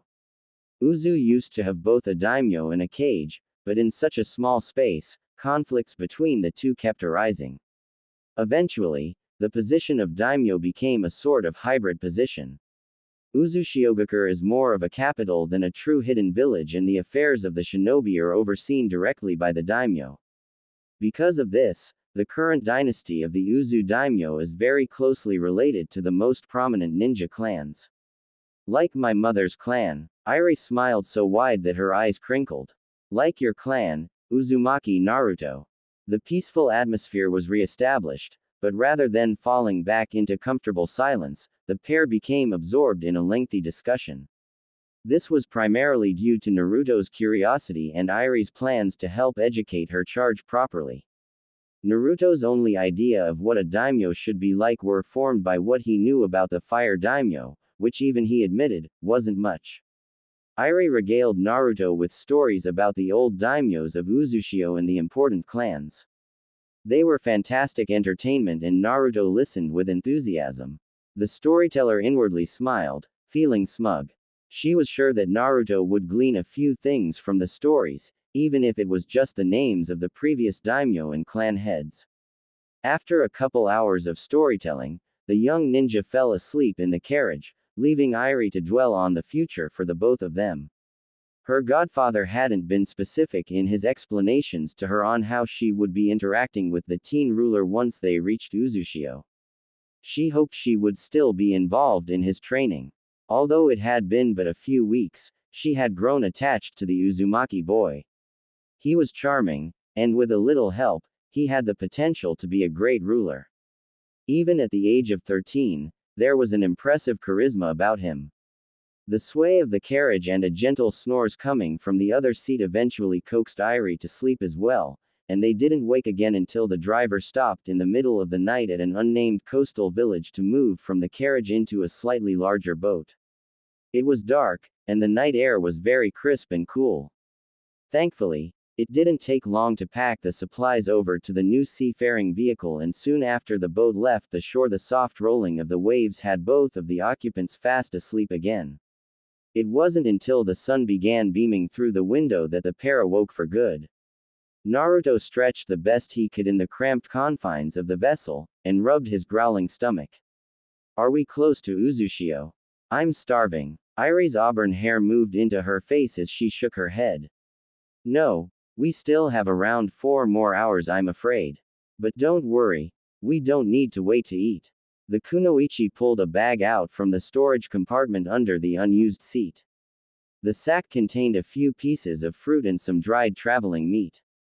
The two ate in relative silence, with the occasional smacking of lips due to the saltiness of their breakfast. The last couple hours of their journey seemed to drag for Naruto.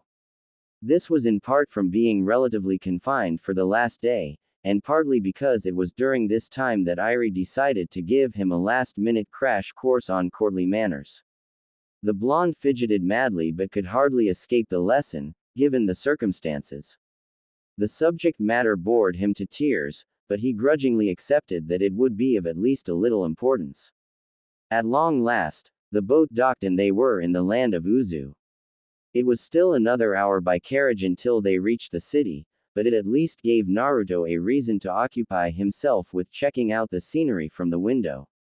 They were traveling through a dense forest that seemed to be painted green in its entirety. Even the rocks were covered in a fuzz of moss. Ferns and other lush bushes grew up around the trunks of the huge trees, hiding the entry point of the roots into the ground. Although he had always lived quite close to the forest, this place seemed foreign. Even the air seemed different, thicker somehow. He coughed as he took a deep breath. The shinobi glanced to his traveling partner to see her smiling lazily out the window. He knew that look and the feeling that went with it. Unconsciously, his own mouth turned up into a smile. Home, he mumbled. The road eventually opened up so that on one side of the roadway lay the rain forest, and on the other, rocky outcroppings that eventually gave way to the ocean's waves. Naruto could sense they were getting close just by the excitement pouring off of Irie. As the carriage took a right turn inland, he wondered how long it had been since she had been home. Judging by her reactions, it seemed that it must have been quite a while. His curiosity was eating at him, but just he was about to ask the auburn-haired ninja the question, the carriage rounded another corner and the hollow shell of Uzushio came into sight. The interior of the carriage became deathly silent and the young ninja's breath hitched. It was a ghost town. Gray cement structures lay in ruins throughout the valley. The tallest poles of what must have been a bridge were just poking out of the water that ran through the canal. The bright green fuzz of the forest seemed to be digesting the crumbled walls. Even still though, hope seemed to linger heavy in the air. The main roadway had signs of recent use. The hardy green plants that had sprouted up between the rock slabs had been dashed down by wagon wheels and shinobi sandals. Naruto felt a warm hand on his back. We're going to rebuild all this, Irie stated in a proud but quiet voice. His hands tightened into fists. Damn right they would. Their vehicle jostled as it rode over the last remaining bridge crossing the canal, and soon after, the palace at Uzushio came into sight. It was bizarre to see the mostly completed building sitting atop the rubble that was the majority of the actual village. Even more so, it was strange to see so many people. The grounds were alive with people, most hurrying around, carrying tools or timber. Naruto could see some of the places where new stone and new woodwork had been fitted into the old materials, darkened in color by the close proximity to the sea air. Even with said patchy appearance, the building was impressive. The stone slab roadway that they were on split into two directions, with one side heading up to the palace and the other heading off to what looked like overgrown gardens. The carriage began to slow, and Naruto could now see that the stone base of the palace was huge of its own accord. He found himself craning his neck to see the sweeping wooden beams of the roof. The agape mouths of the workers they passed drew the blondes' attention away from the structure to the people. As they passed, men and women dropped their tools, stared and pointed. Naruto's first instinct was to wave and grin at the people, but an unexpected bout of nervousness hit him and he slunk back into his seat. The carriage was slowing now. He fidgeted in his seat and tried to focus on his breathing. Was this really happening? The wooden wheels ground to a halt in front of the main entrance. His breath was coming pretty quickly now. He only had moments before he had to get out and greet those people. No, his people. Every doubt that he had ever had about himself being a leader swelled up inside him, and for a split second, he had the queerest urge to run. Irie opened the carriage door and stepped out. Standing to her full height, she stood rigidly by the opening. "This way please, my lord," she said. Her voice was soft but somehow stern. He had to follow. Naruto took a deep breath, and thought of his father. Thinking of the fourth gave the young ninja a burst of confidence, and he stepped down from the carriage door, and into the sunlight of the late morning. The courtyard was silent as he disembarked. He swallowed thickly, so many pairs of eyes were directed at him. He glanced up at the blue sky. There really was no turning back. Following Irie's example, he stood up as straight as he could, and with his chin held high he headed toward the palace's entrance, pausing frequently to smile and wave at the people who had stopped in the vicinity. The atmosphere of uncertainty that permeated the initial atmosphere dissipated to one of tightly reined excitement. Eyes twinkling, Naruto approached the door to the Uzushio Palace. His earlier fears had completely melted away. With one last deep breath, he threw open the doors and stepped over the threshold. The Orange Daimyo Side Stories. The Lost Years. To look like a daimyo. Naruto woke to the soft chirping of birds and to the morning sun trickling into his room. At first, he flipped over toward the darker wall and settled in to go back to sleep, but then it struck him. He was meeting with the council for the first time today. There was no way he could sleep in. Discover more. Books and literature. Books. As if he had been shocked to life, the reckless blonde jumped out of his bed. Throwing on the clothes that he had been wearing the day before, he ran down the large, echoing hallway to the kitchens. Naruto still found the layout of the palace pretty confusing. It was huge and seemed to be planned haphazardly, but he was always able to find the kitchens. Today, the fresh smells of baking bread had lured him in the right direction. The matronly woman who oversaw the kitchens huffed when she saw Naruto approaching. A stickler for the traditional, she distrusted the way the boy always seemed to end up in the servants' quarters and underfoot. What can I do for you, little prince? Naruto raised an eyebrow at the odd title, but answered quickly. I need to get breakfast super fast today. I'm going to be getting ready all morning, ya know. He took a deep breath then added, more quietly, I've got a meeting today. The kitchen supervisor made a dour face. I'll get something to you right away, my lord. But would my lord please wait for his breakfast in the dining hall? The woman's tone was such that Naruto didn't argue. He nodded, sending his wayward locks flying, and began half running back up out of the kitchens towards the dining hall. The dining hall was a little trickier to find than the kitchens. Why wasn't it right beside them? But within a few minutes Naruto had found the hall. It was mostly empty due to the early hour, but a couple of Naruto's tutors, and one of the main builders were waiting on breakfast as well. Naruto, still nervous about being in a room of adults all much older than him, sat a distance away from everyone. The young shinobi listened in on the conversations of the other people in the room but found them to be very poor entertainment. Rebuilding load-bearing arches and the healing properties of kelp slime were not topics that held his attention. Thankfully, his breakfast tray was served only moments after his boredom began to really take hold. Partway through breakfast, Irie came downstairs to eat as well. She didn't try to hide the shock on her face at finding her charge there before she was. Good morning, my lord. Discover more. Books. Books and literature. Naruto gave her the stink eye over her formal greeting, and she chuckled a bit. How did you sleep, Naruto?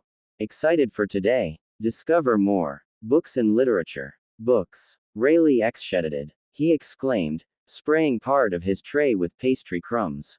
Irie raised an eyebrow. Chew food, swallow, then talk, she said dryly, counting down on her fingers. Naruto looked sheepish. Gulping the mouthful down, he started answering her questions and the two chatted briefly over their food. So Naruto, all of your morning classes and training is going to be cancelled for today. We need to go make sure the sizing for your daimyo's robes was correct before your first official meeting beginnings. Their breakfast didn't take long, and soon the pair were heading through the convoluted palace to find the royal tailor's dressing room. Naruto wasn't sure why this stuff was kept in another room other than his own. What was wrong with the wardrobe in there? Irie had given him some sort of explanation about special garment storage, but he wasn't paying close attention. Despite not understanding why the clothes were in a different spot, he was pretty excited to try them on. He had all sorts of amazing pictures in his head of what the daimyo clothes were going to be like. Naruto was certain that they would be awesome, like the stuff the Hokages wore. Maybe it would be like the utilitarian clothing that Old Man Third wore, but with a flashy jacket like the Fourth. No, maybe he'd have an amazing headpiece and armor like the Senju Hokages. No wait, all of those things but also orange. It was with these vivid mental images in his head that Naruto arrived at the dressing room. The young daimyo all-by ran into the room, with his head tutor following. They were greeted by a short, balding man, who had a fancy kimono and a strikingly long mustache. "Oh, my lord daimyo, please come in. Oh yes, please come in." The posh little man was eyeing Naruto with great interest, and for the first time since Irie had mentioned the fancy daimyo clothes, Naruto wondered what he had gotten himself into. Things started off very well. The man took measurements of Naruto, humming and nodding to himself. He then pulled some clothing out of a large wardrobe in the studio. To Naruto's disappointment, the kimono that the man brought over was blue, not orange. It was also far simpler than he had imagined, like the boring clothing that all the old clan members in Konoha wore. Putting the garment on had put a damper on his previous imaginings, but not by much. There were plenty of ways the outfit could be made fantastic. "Okay Naruto, for this next part, close your eyes, okay?" Irie sounded very excited about whatever it was, and it lifted Naruto's dipping spirits. Hands gently guided him somewhere, and then he felt a soft, yet heavy weight on his head. "Oh, look at that. He looks so magnificent. Oh my yes. Such dignity." It sounded to Naruto as if the little man was clapping his hands in joy over the display. "Go ahead my lord. Open your eyes." Naruto opened his eyes, and looked in the mirror. For a moment he was stunned silent, although the gears in his head were moving rapidly. His first thought was that he looked like a giant flower, and an ugly flower at that. He was dressed in a richly made, though simple, kimono of blue and navy. That part was boring but tolerable, but that hat. It was at least 1.5 feet tall, and it was primarily made up with a large fan that had 3 huge navy uzumaki swirls on it, and if that wasn't bad enough, it also had huge tassels hanging down from both sides of the fan. It was the most ridiculous thing that he had ever worn, and that included the time that he painted himself up as a forest demon to prank the preschool ankle biters. "Ah, I look like a freaking lampshade with legs. And how am I supposed to defend myself in this?" He reached for the kunai that he always kept hidden in his waistband to demonstrate his point, but it got caught somehow in the thick layers of fabric. Before anyone could stop him, he pulled harder on the weapon. With a shockingly loud rip, the kunai came free, but the sudden force letting go caused the monstrous hat to tip forwards, essentially blinding him. Naruto stumbled a bit, and before he could catch his footing, he stepped on a torn piece of the kimono. This not only caused the already damaged fabric to rip more, but it also made Naruto slip. With a painful crunch, the blonde fell headfirst onto the polished wood of the floor. Discover more. Books and literature. Books. It was uncomfortably silent when he peeled the ruined hat off of his face. Face tinted with red, he looked up only to find the previously calm tailor to be purple-faced and bug-eyed. Gingerly, Naruto picked up the hat, and began bending the spindles of the fan back into an upright position. Irie's look of horror softened, and the side of her lip began to twitch up with his attempts to fix the mangled headpiece. Naruto's work, however, was less than careful, and as he was fixing one of the spindles, it snapped in half. The room froze. Naruto hardly dared to move, and Irie was biting her lip now to keep from laughing. The tailor's face deepened to the darkest shade of purple Naruto had ever seen on a man. "Oh, you unspeakable little heathen." The man lunged in Naruto's direction, and the young man dropped the hat to try and escape. The heavy clothing stopped him, and Irie's laughter turned to deadly precision as her charge was attacked. She leapt at the tailor, armed with a kunai of her own. The room froze for a second time as the Irie grabbed the man from behind and held him in a simple lock. "I'll thank you to not attack our daimyo, you." The purple and then the rest of the color drained from the tailor's face. He made a little squeaking noise and passed out. Wide-eyed, Naruto surveyed the situation. Irie rubbed her fingers into her temples. "All right, well, get out of that kimono. Should be easy enough to do now," she added, eyeing the huge tear down the length of it. Moving with all the care he could muster, Naruto peeled the garment off, and carefully folded it up. He placed it beside the passed-out tailor. The pair began moving towards the door. "I'm going to go find the doctor for you. You go upstairs." We're going to work on balance training for the rest of the day until that meeting. Still feeling somewhat meek, Naruto nodded and began to follow the auburn-haired Kunoichi down the hall. Then a thought occurred to him. Irie. Yes, Naruto. The first order I'm making as daimyo is to ban that stupid hat. The orange daimyo. Lost years. The impossible mission. Sakura yawned as she hurried up the front steps to the hospital. The sun was still coming up and she had stayed up way too late last night studying. Tsunade hadn't been kidding when she said she wouldn't go easy on her. The last few months had been a whirlwind of physical training, chakra control exercises and constant academic study. She barely had any contact with any of her old academy friends. In fact, she hardly even had time to speak with her parents outside of the occasional dinner that she still managed to fit in at home.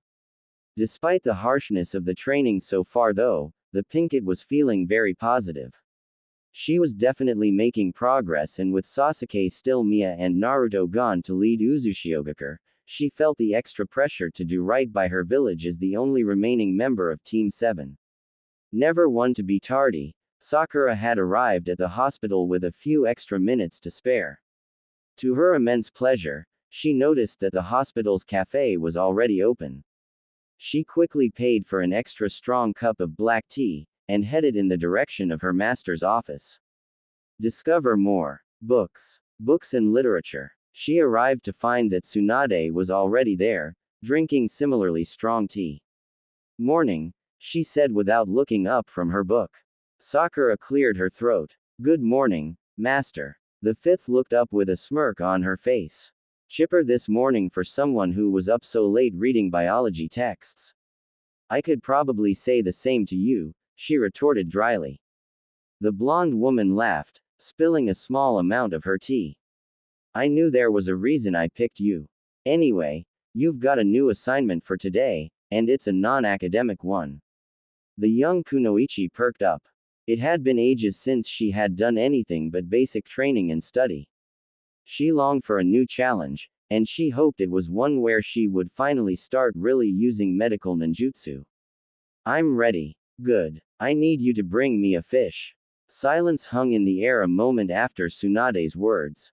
What? You heard me, Pinky. Bring me a fish. And not a dead fish. It needs to be alive, even if it's currently dying. Tsunade said this in a bored tone as she flipped a page in her advanced medical text, as if she hadn't just asked her apprentice for a fish. Sakura blinked for a moment. Okay then, where should I start? Tsunade shrugged and had a sip of tea before answering, the ocean. I don't know, you figure it out. Still feeling shocked senseless, Sakura turned around to leave her master's office when Tsunade called out an additional order. Oh, one more thing, Sakura. It has to be at least a foot long. With a slightly numb feeling, Sakura nodded. Closing the office door behind her, she headed back out towards the main hall of the hospital, feeling far glummer than she had walking in. Where was she going to find a foot-long, half-dead fish in the middle of Konoha? Putting her mind to the problem, Sakura headed down to the market. She might have to buy a fish, but that was okay with her. She hadn't had the time to spend any of her recent pay anyway. Turning down the largest food aisle of the outdoor market, the pink-haired Kunoichi began her bizarre search. She quickly found out that what her master asked her to do was not a remotely simple task. The market did have quite a few live fish, but they weren't the required length. In fact, when she had asked the man behind the fish tank if he had anything over a foot long, and he looked at her as if she had two heads. Why would anyone want that big of a pet fish? Sakura quickly found a banner boasting much larger fish than the first vendor had followed the included directions to the stall. The smell hit her just before she turned the corner, but it was too late. She made a face as she realized where she was, the massive bulk fish market. Even though she found the whole area kind of gross, she decided she should still talk to one of the owners. There was a small chance that they could have the things she needed. Sakura peered around the area, which was mostly filled with great ice blocks stacked into piles, with the fish laying limp on top of them. In the far corner she noticed a table with a couple men standing around it. That had to be the owners. With a determined walk, she headed to the far side of the fish market. Unfortunately, the ground was not only unlevel, but it was also slippery with the water from melting ice blocks. The pink-haired kunoichi took one heavy step forwards and then slipped. She tried to right herself by reaching out and grabbing onto something, but there was only the fish tables. Her nails found a small amount of purchase on an ice block, but this only made the single brick of ice slip off the table and with it, several whole mid-sized fish. Sakura screamed and tried to knock away the fish from landing on her, but she was only partly successfully. A moment later, she was sitting in the mud, squealing as she pushed the offending fish off of her. Hey kid, whatcha think doin' to my merchandise, huh? You owe me for those. I can't sell muddy fish. Sakura glumly paid the man and turned to leave. Hey mister, one last thing, do you have any live ones this size? What? How would I sell live fishes like that? They'd be like monsters. Nah, I don't got nothing like that. Lips downturned, Sakura headed out of the shop's area. Clearly the answer to her quest didn't actually lie in the marketplace. She was taking large, angry strides up away from the marketplace, and nearly walked straight into her best frenemy. Watch where you're walking, Ino pig. She nearly shouted, letting her previous frustration vent. Ino raised a manicured eyebrow. Hello to you too, billboard brow, she said, before giving the air a quick sniff. What smells like fish? The pinkett fumed further and Ino put two and two together. Ha, that's you. Not really a flattering scent for a lady, Sakura. What are you doing hanging out with dead fish? A couple of peals of laughter followed the statement and Sakura ended up half yelling the story of her morning so far at Ino. Discover more. Books. Books and literature. That's rough. Your master really sent you find a big fish, Sakura only nodded, and glared at the ground. This day wasn't improving quickly. Well, if you need a live one, why don't you go fishing? Fishing. Like with a pole. Yeah, like it's obviously the best way to get a live fish. The pinkett pondered this, and grudgingly accepted that Ino was probably right. It did make the most sense. She groaned. I don't know the first thing about fishing. I don't suppose that you do, Ino. The blonde threw her long ponytail over her shoulder. Actually, I do know a little bit. My dad likes do it when he has free time. Sakura perked up for a moment. But I can't help you right now, because I'm actually taking a shift in the flower shop this afternoon. The hope she had for a split second dashed away. Ah, don't look so glum, billboard. I'll tell you what, I'll go grab some supplies for you before my shift. You'll have to figure them out on your own though. Sakura felt a smile come to her face. Thanks so much, Ino. Without thinking about it, she went in to hug the blonde and received a scream and a loud warning in return. No, don't you dare touch me right now, you filthy fish girl. Sakura suppressed the urge to do it anyway, reminding herself that Ino was helping her out, even though Ino was probably going to call in a big favor at some point. The trip to get the equipment was a quick one and soon Sakura was headed out into the forest toward a nearby river and Ino was headed for her job. When Sakura had found an area that seemed suitable, she basically just picked a spot on the river that looked pretty. She began assembling the supplies. Ino had given her a very quick rundown on how fishing worked, and Sakura managed to get the pole assembled okay. She grabbed the flashiest fake fish she could find in the tackle box and attached at the end of her rod before casting the line out into the dark water. After an agonizingly long few minutes, she felt something tug on the line. Gotcha, she thought, and yanked up as fast as possible. The bait came flying out of the water without a fish on it, and the fine line on the rod began to tangle as it rushed out of the water. Sakura cried out in frustration at her lack of success and began trying to untangle the fishing line. It took far longer than she cared to admit to get it straightened out again. Trying to calm herself down, the pink-haired ninja focused on getting the job done. There had to be a good reason why Tsunade needed her to get a fish, right? Doubts started to poison her thoughts, but she cast the line out again. She'd be successful eventually. 2 hours later, the same scenario had unfolded over and over again. She missed getting a fish every time, even though she felt a tug and she had to untangle the lines several more times. The sun was high in the sky, it was already past noon. Sakura hadn't thought to bring any food with her, but pride wouldn't let her declare this venture a failure. The hungrier and more frustrated she got, the more it seemed unfair that her master had sent her on this wild goose chase. She had worked so hard these last few months. She had aced all her exams and done far more studying even beyond what was necessary to achieve those marks. She had done chakra control exercises until her hands were numb. She had dodged Tsunade's brutal and terrifying attacks on the training grounds. Didn't she deserve a little better than this strange quest with no word as to why it was needed? Fuming, she cast the line a final time. Once again, when she pulled it out, it tangled. Unable to contain herself, she let out a massive yell. I absolutely, 100% hate fish. There was a brief moment of silence and then a single query. If you hate fish so much, Sakura, why are you fishing? Sakura turned to glance behind her, and noticed that Choji had been coming up the trail toward the river. In her fury, she hadn't noticed his approach. Well, that's a long story. Choji began setting up his own equipment as Sakura again relayed her story about how Tsunade had given her a new impossible mission and how everything had gone wrong that day. And now I can't even catch a single stupid fish.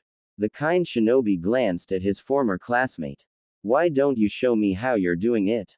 I've been fishing since I was a little kid. Maybe I can help you. Sakura nodded and cast the line back into the river. Like her previous attempts, this try didn't yield her any fish. Choji had been watching her carefully. I think I see your problem. You're pulling too soon. A lot of times fish take a little bite to try it out before they really grab it. If you pull it out right then, you actually pull the bait away from the fish. You have to have a little more patience. Watch. The more experienced nin cast his line and waited a moment or two. Sakura watched intently and noticed a small pull on the line, followed by a much larger one. On the second pull, Choji began pulling back and reeling in his line, and to her surprise, a fairly large fish came out attached to it. Sakura watched, dumbfounded and a little bit irritated. He made what she had been struggling with all afternoon look easy. You try now. The pinkett nodded. She'd catch this stupid fish and bring it back to Tsunade and then forget that this day had happened. She cast her line in and waited. After waiting far longer than her friend, she felt a now familiar small tug. Fighting her instinct to pull, she waited. A second, far stronger tug followed after the first. She pulled back on the line and reeling like she had been doing all afternoon. This time proved to be a lot harder, but she persisted and was rewarded with a similarly large fish coming out of the river on her line. She quickly gauged the fish to be roughly a foot long. Yes, I did it. Way to go, Sakura, Choji said. Sakura dropped the fish into a large bucket and pulled the beefy shinobi into a tight hug. Thanks so much, Choji. Thank Ino for me too. Do you think you would be able to give her equipment back to her? I need to run this fish to Tsunade. A slight redness crept over Choji's face. Sure. I can bring Ino back her stuff. Thanks. She called over her shoulder as she ran back towards town with her prized fish in tow. As she ran though, her excitement started to wear off. She was still irritated with her master for the day's events. When she arrived at the hospital, the fish was nearly dead. Tsunade, I got that stupid fish you wanted. Her master looked up from whatever she was doing at the table. Well done. Bring it here. Sakura did as she was told, and her master grabbed the dying fish from the huge bucket in Sakura's hands. She placed the fish on the table and green light covered her hands. The fish seemingly came back to life and it resumed flipping and flopping on the table. The older kunoichi snatched it up, and plopped it in a fairly small tank that she had set up at the back of the room. Well done, Sakura. Did you have a good day? Her protege's face went a shade of red. I did not have a good day. It was horrible. I got laughed at by a pet store owner and fell in mud and got covered in dead fish, and then I ended up trying to catch fish all afternoon with no lunch and. Sakura stopped, because Tsunade was laughing at her. Tears threatened to spring into her eyes, but she fought them back. The fifth glanced at her. I'm sorry you had such a bad day, Sakura, but I think you learned an important lesson. It's an important one for people who work in medicine. You need to be able to freely ask for help to your peers. When you try to do things completely by yourself, you could hurt your patients. You can't be too proud to ask for help. Sakura was still a little mad, but she conceded that her master had a point. If she had swallowed her pride and came back into town to ask someone else to help her with fishing, she wouldn't have been out there so long without getting anywhere. But I asked you for advice, and you told me to figure it out myself. That's different. I'm your master. Asking me for help doesn't challenge your pride at all. The annoyance that the kunoichi felt slowly crept away as she realized that her master had been right. She should have asked for help far earlier than she did. Her shoulders sagged with her perceived failure and she turned to leave. Where are you going? Don't you want to learn basic healing techniques using that fish? Basic healing techniques. Did she hear that right? Tsunade was going to teach her a medical ninjutsu. Feeling her earlier enthusiasm return to her, Sakura rushed back to the table. Her determination had probably never been higher. I'm ready. The Orange Daimyo. Lost Years. Hanabi's Heist. Matched to Hanabi. Good job, Hanabi. You are both dismissed. Discover more. Books. Books and literature. Hanabi cringed inwardly as her father praised her and not Hinata. It had, in her opinion, been a very close match. The pair of sisters fell into step with one another as they left the training hall. As always after their father's cold demeanor, Hinata had a faraway look in her eyes. Hanabi nudged her sister. I think you did great, Hina. Your footwork was amazing today, I couldn't even track it half the time. Her older sister smiled weakly. Thanks, Hana. You did great as always. The brunette kunoichi let out a slight sigh. Hinata was always so sincere in her praise, even when it was describing her own loss. Sincerity aside, the smile didn't quite extend all the way to Hinata's eyes. Hanabi pouted as her sibling excused herself and hurried off to her quarters. Hinata had been very down lately and today seemed worse than the usual post-spar blues. The wooden door to her room squealed as Hanabi roughly pushed it open. Her father's attitude annoyed her, and now because of his coldness, she'd probably have to waste the afternoon with extra training instead of relaxing with her sister. Kicking her shoes off, she flopped onto her futon, wishing that there was a way to cheer up her sister. In a sudden flash of creative genius, Hanabi formulated a plan to punish her father and cheer up her sister in one go. But this plan would require planning, and it was also require help. With a new mission in mind, the younger heiress hopped off her bed energetically and threw her shoes back on. She ran past several clan members on her way out.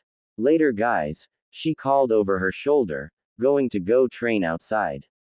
No one batted an eyelash as she dashed out of the compound. They were used of this behavior by now, even if they questioned why Hiashi tolerated it. Hanabi didn't really care what they thought though, and for the time being she was too focused on her goal to notice any sidelong glances or whispers. Her first priority was finding people who would help her pull this stunt off. They had to be decent shinobi and they had to be people brave enough to do something kind of reckless inside the Hyuga compound. Discover more. Books. Books and literature. She had a pair of people in mind, and they turned out to be easy enough to find. Discover more. Books and literature. Books. Two heads looked up from training, and one let out an immediate hiss. Hanabi, what are you doing here?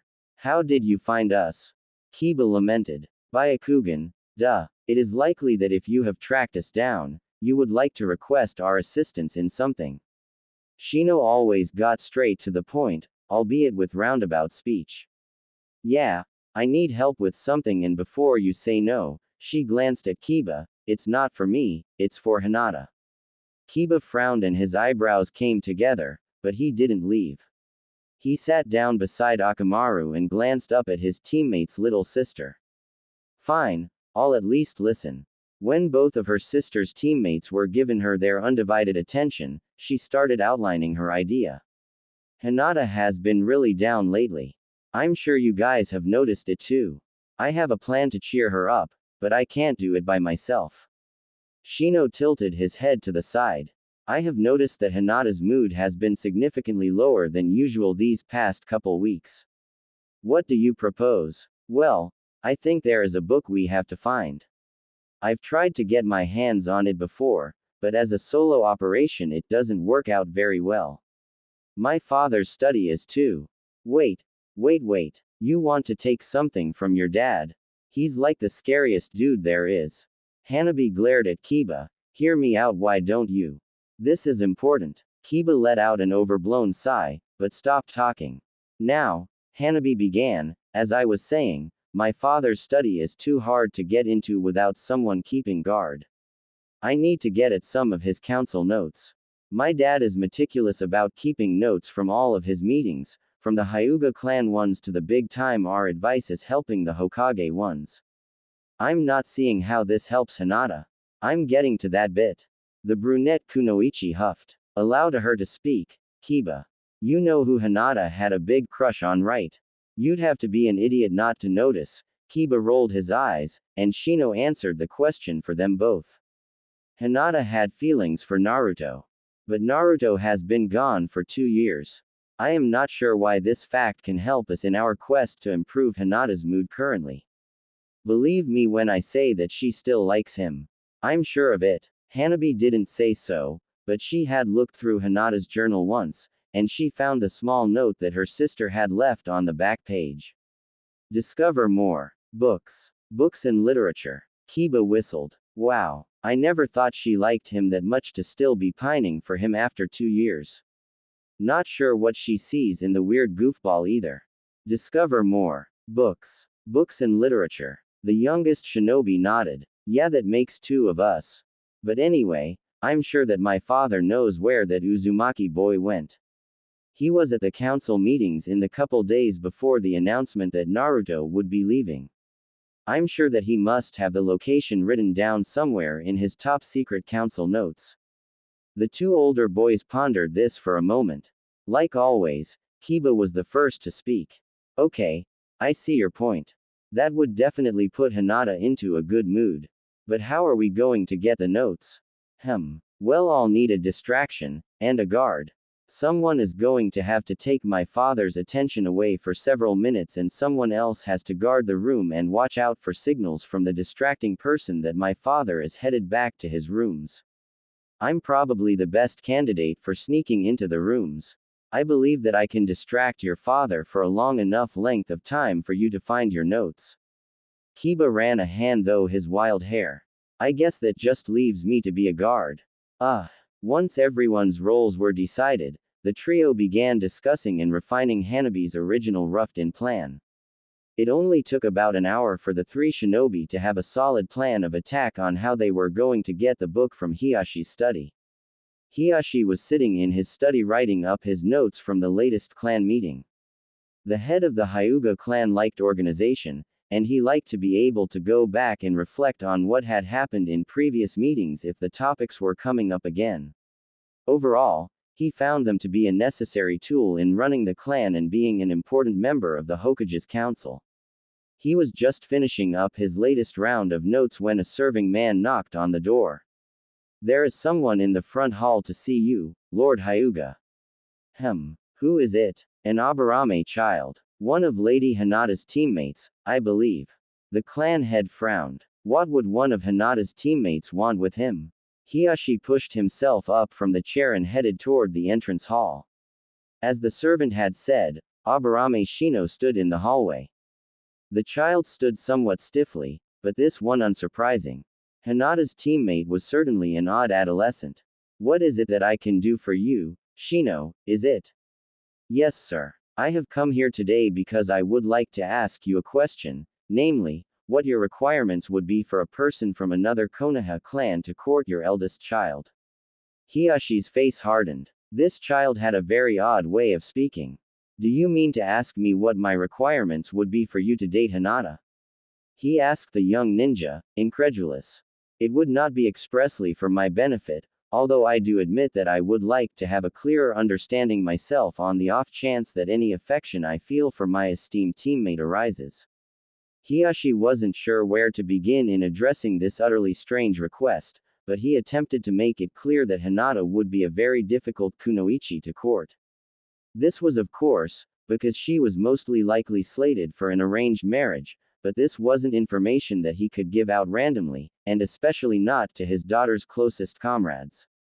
The Aburame ninja didn't seem to fully understand what he was saying, and Hiyashi began to get frustrated as he explained himself a second time to the younger man. In his agitated state, he didn't notice a small sliver bug slip away from behind his visitor's leg. Kiba watched from outside Hanabi's window as a bright silver-ish light flashed 3 times from outside the front door of the compound. That's Shino's signal. I guess he's got your dad occupied, so let's get going. The Inuzuka followed the petite brunette through the Hyuga compound. Between her Byakugan and his nose, they were able to easily avoid being seen by anyone else in the house. Despite his best efforts, Kiba was finding this little mission to be fun. You could even say that he had